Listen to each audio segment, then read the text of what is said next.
నరసింహస్వామి జయంతి ఎప్పుడు? ఆ రోజు ఏం చేయాలి? పూజలు ఏమిటి? శిక్ష రక్షణ దుష్ట శిక్షణ కోసం పరమాత్మ స్వీకరించిన అవతారమే నరసింహ అవతారం. భక్త ప్రహ్లాద నరసింహుడు శ్రీకరుడు శుభకరుడు అయిన నరసింహస్వామి జయంతి ఈ నెల 11వ తేదీ జరుపుకుంటాం. నరసింహ జయంతి వెనుకున్న పురాణ కథ. నరసింహస్వామి జయంతి రోజు స్వామిని ప్రసన్నం చేసుకోవడానికి ఏం చేయాలనే విషయాలు ఈ కథనంలో తెలుసుకుందాం. మే 11వ తేదీ ఆదివారం వైశాఖ శుద్ధ చతుర్దశి రోజు నరసింహ జయంతి పర్వదినం జరుపుకుంటాం. నరసింహ జయంతి అవతార విశిష్టత వెనుక తెలుసుకుందాం. దశావతారంలో 4వ అవతారం. శ్రీమన్నారాయణుడు లోక కళ్యాణం కోసం స్వీకరించిన దశావతారాల్లో 4వది శ్రీ నరసింహ అవతారం. అసలు శ్రీ మహావిష్ణువు నరసింహ అవతారం ఎందుకు స్వీకరించాడు?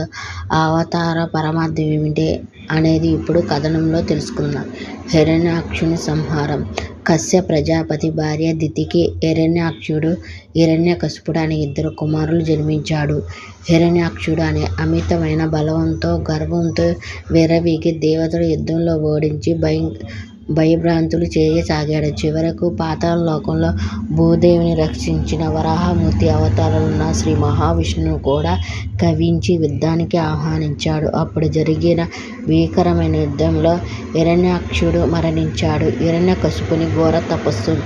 తన సోదరుని మరణంతో తీవ్ర దుఃఖంతో హిరణ్యకశిపుడు బ్రహ్మ గురించి భీకరమైన తపస్సు మొదలుపెట్టాడు. అప్పుడు తపస్సు ధాటికి ముల్లోకాలు కంపించాయి. ఈ తపస్సు హిరణ్యాక్షుని శరీరము ఎముకల గూడులా మారింది. చివరకు బ్రహ్మదేవుడు ప్రత్యక్షమై తన కమండలంలోని జలాన్ని హిరణ్యకశిపుని శరీరంపై చల్లగా అతని శరీరం నవయవనంగా వజ్రదృశ్యంగా మారింది. కని విని ఎరగని కోరిక. హిరణ్యకశిపుని తపస్సుకు మెచ్చిన బ్రహ్మదేవుడు ఏ వరం కావాలని కోరుకోమనగా అప్పుడు హిరణ్యకశిపుడు విధాతకు మొక్కి తనకు గాలిలో గాని, ఆకాశంలో గాని, భూమిపైన గాని, నీటిలో గాని, అగ్నిలో గాని, రాత్రి గాని, పగలు గాని, దేవ దాన మనుషులు గాని, జంతువులు గాని, ఆయుధాల చేత గాని, ఇంటి గాని, బయట గాని మరణం కలగకూడదని కోరుకున్నాడు.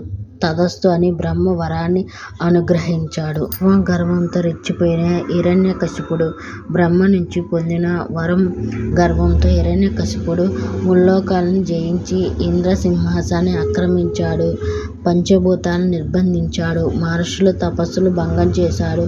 సాధువులను హింసించాడు. అతని ఆగడాలకు భరించలేక దేవతలంతా విష్ణుమూర్తిని మొరపెట్టుకున్నారు. విష్ణుమూర్తి దేవతలకు అభయం ఇచ్చాడు. ప్రహ్లాద జన్మ. హిరణ్యకశిపుడు యుద్ధం ఆకాంక్షతో రగిలిపోతూ ధ్వంసం సృష్టిస్తూ సమయంలో అదును చూసుకుని దేవతలు అతని రాజ్యంపై దండెత్తుతాడు. గర్భవతి అయిన హిరణ్యకశిపుని భార్య లీలావతిని ఇంద్రుడు చెరపట్టబోగా నారదుడు ఇంద్రుడిని వదలమని లీలావతిని తన ఆశ్రమానికి తీసుకుపోతాడు. అక్కడ నారదుడు నారాయణ భక్తి కీర్తనలు గర్భంలో నుంచి విన్న లీలావతి కడుపులో ఉన్న శిశువు నారాయణ భక్తుడయ్యాడు.